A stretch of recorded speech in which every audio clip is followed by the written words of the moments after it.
A man in his 70s is sitting in the chair he has sat in for 11 years. He has read the paper. He has had his coffee. His face is doing nothing at all.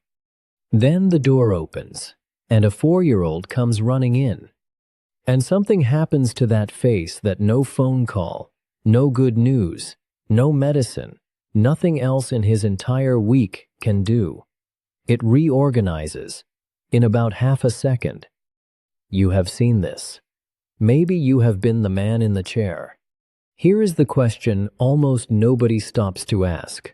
Why?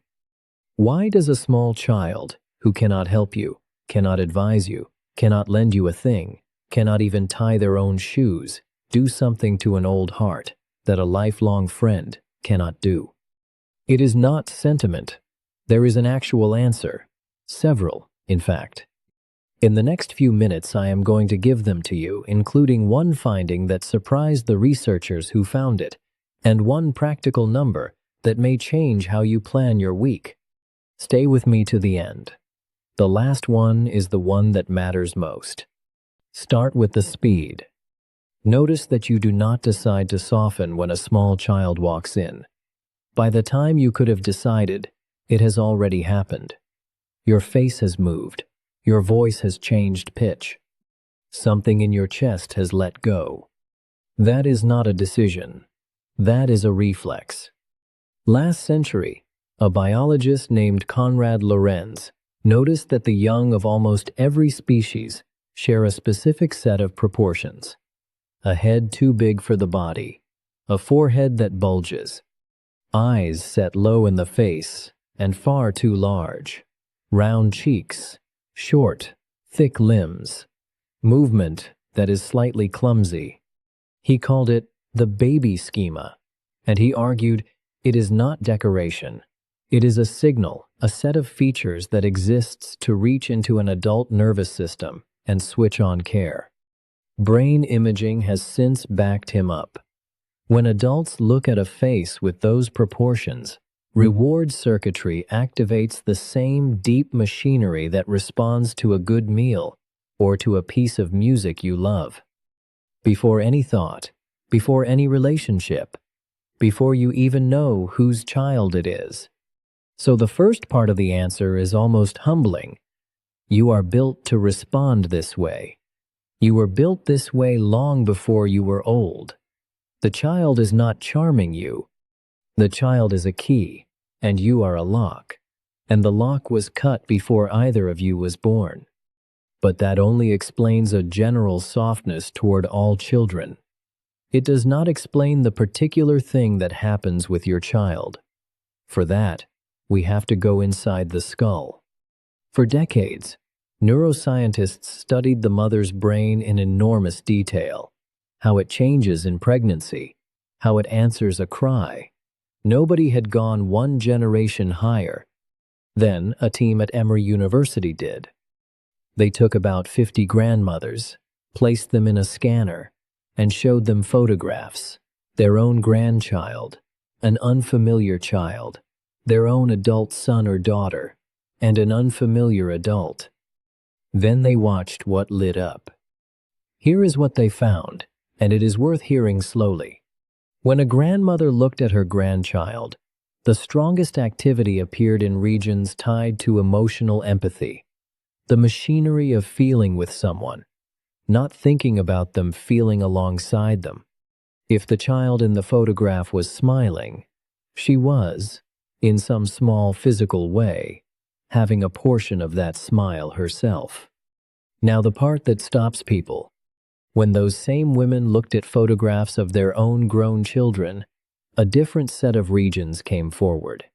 Regions tied to cognitive empathy, the machinery of working someone out, trying to understand what they are thinking, trying to work out why. Hear that again. With the grandchild, feeling. With the grown child, analyzing. If you have ever quietly wondered why you feel lighter with the small one than with the one you raised and then felt guilty for wondering, here is your answer. And it is not a moral failing. It is two different systems doing two different jobs. You worry about your adult child because you can see their whole complicated life. You cannot see the 4-year-old's complicated life because there isn't one yet. There is just a face, and it is smiling. The lead researcher put it bluntly. Small children have very likely evolved traits that work on the grandmother's brain, not only the mother's. A grown son, he noted dryly, does not have the same cute factor.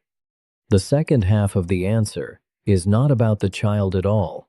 It is about what happened to you between 30 and 70.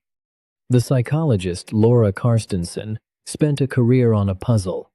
Older adults, on average, report more emotional steadiness and often more contentment than the young, despite more loss, more illness, more funerals. On paper, that should not happen. It happens reliably. Her explanation is about time.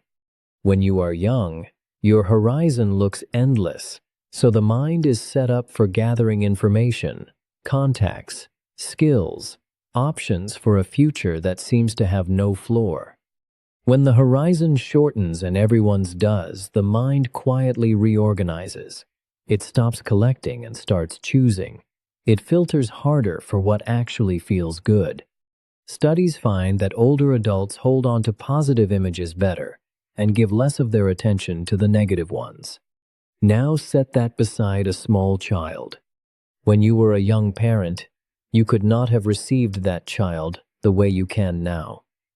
You were exhausted. You were frightened. Every ordinary moment carried a question underneath it. Is this normal? Am I ruining them? Will there be enough money? You were carrying the entire future on your back while trying to enjoy a Tuesday afternoon. That weight is gone. And what was underneath it is a capacity you never once had access to. The ability to simply be inside an afternoon with a child, with no agenda for it. This is why grandparenting is not parenting again in a lower gear. It is a genuinely different act, performed by a different person, using parts of you that only became available with age. You are not returning to something. You are doing something you were never able to do before. That is not a consolation prize. That is an upgrade. Now turn it around, because half of this story usually gets ignored. Why do small children so often go straight to the oldest person in the room? Given the choice between a parent and a grandparent, they frequently choose the grandparent. Ask any family. It is so common that nobody stops to explain it. I think the explanation is simple, and it is about time again. A child spends most of the day around adults who are, in one way or another, in a hurry. Adults who are managing them, correcting them, timing them, measuring them against what a child their age is supposed to be doing by now. Even loving parents do this. They have to. And then there is you. You are not in a hurry.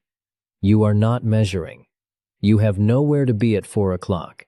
You will listen to a story with no point in it for 11 minutes and never once look at the clock.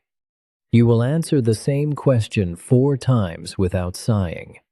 To a small child, that is an extraordinary experience.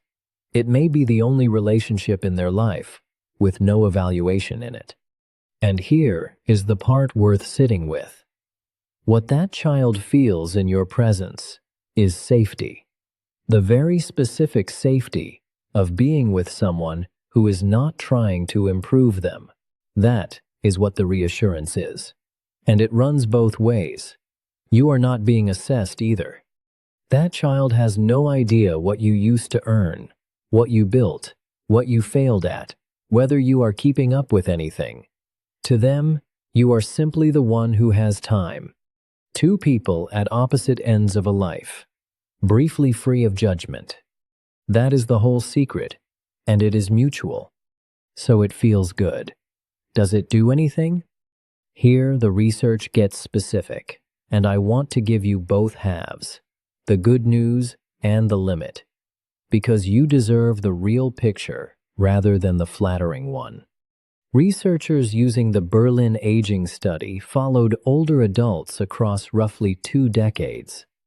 Grandparents, who provided some child care, not full custody, just regular help, had death rates about 37% lower than grandparents who provided none, and lower than people with no grandchildren at all. Roughly a third lower risk of dying across that period. The finding held after adjusting for physical health, age, and financial circumstances. Now, the honest caveat, because you should always ask for one. This is an observed association, not proof of cause. Healthier people may simply be more likely to babysit in the first place. But the size of it is striking. Similar patterns have turned up in other populations, and the researchers' reading is plain caregiving. Keeps you moving, keeps you connected, and keeps you needed. And now the limit. This is the number I promised you. An Australian study followed women after menopause and tested their mental sharpness. Those who minded grandchildren about 1 day a week scored highest. Those doing it 5 or more days a week scored significantly worse on tests of working memory and processing speed. 1 day, sharper. 5 days, duller. The researchers did not expect that. Their best explanation is that heavy caregiving stops being connection and becomes obligation with all the strain and fatigue that follows. The same shape shows up elsewhere in this literature. The grandparents who gain are the ones helping, not the ones quietly raising a second family under pressure. So the practical instruction is not more. It is regular and bounded. 1 day a week that you both look forward to beats 5 days. You are both merely surviving. And if you are doing far more than that right now, because you had no choice, that is not a criticism of you. It is an argument for asking for help, out loud, from the people who should be offering it. One last mechanism. It explains the phrase everybody reaches for. They make me feel young. Ask anyone past 60, and they will tell you the years have picked up speed. There is a reason for that. Your sense of how long a stretch of time lasted is built mostly from how much of it your memory actually bothered to record. A week of familiar routine records, almost nothing it compresses down to a smudge. A week full of unfamiliar things records densely and feels long in memory afterwards. By 70, most of your days resemble other days. That is not a failure. That is competence. You have learned how to live, so less of it needs recording. A small child ruins that efficiency in the best possible way. They ask questions you have to actually think about. They find something remarkable in a street you have walked 1,000 times. They pull you into things you had quietly stopped doing. They make you notice. And an afternoon in which you notice things is an afternoon that stays. That is what feeling young really is, mechanically, not energy, not a reversal of anything. It is time getting its thickness back. So the reflex you cannot control, the empathy circuit that fires for the grandchild, and the worry circuit that fires for the grown one. The calm you only got access to because you got old. The child who chooses you because you are the one person not measuring them. The 1 day a week that seems to be good for a body and a mind. The afternoons that stay. But underneath all of it, I think, is something no study can measure. A child looking at you is the only person left who sees you with the whole thing still ahead. To them, you are not someone nearing the end of a story. You are the beginning of theirs, the source, the one who was here first, the one who knows how things work. And whatever you hand them, a word you use, the way you laugh, how you hold a cup, a story you have told twice, will go on being used long after this, not as a memory, as a habit, in a person who will outlive you. That is not a comfort. That is a fact about how time works. So, if there is a small child anywhere in your life, or if there could be a grandchild, a neighbor's child, an hour a week reading in a classroom, take it. Take the 1 day a week. You are not too old for them. You are exactly the right age.